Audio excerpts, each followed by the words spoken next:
Pane chitiko chinoshamisa chabvundutsa vanhu chaonekwa kunzi safeguard iya vakomana gore rino ne safeguard aiwa ameno kuti zvinhu zvinombonyasa kuitika. Takaona kuti aiwa mwedzi yapfuura toona kuti vakomana ve safeguard vanova vachirobewa millions millions ema-United States dollar.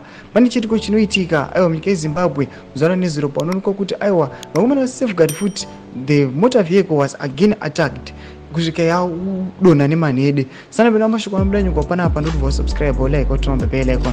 Tipinda panapa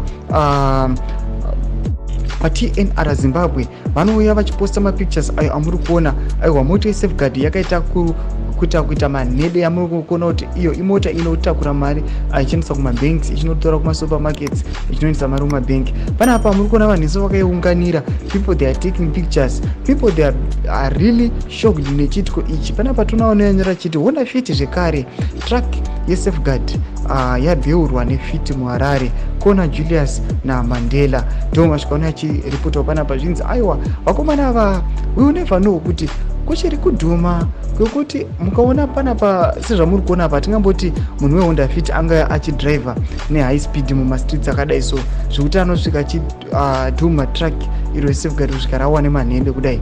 Chitiko chashamisa vanhu, people vanongosara vasina zvekutaura vachimoti isu hatizivi, never know kuti Honda Fit yacho yanga iri accident isiri kuti vazviita zviri intentionally kana kuti pane zvinhu zviri kuitika vanhu vari kuda kutongorobawo zvekare. Mashoko anobuda achitaurwa nemacitizens mumastreets tiona vanhu vanongosara ngone ma-question mark pamusoro pezvitiko zvirichiitika munyika yavo. Ngotisa mafungiro enyu moti kudii pamusoro pechitiko ichi.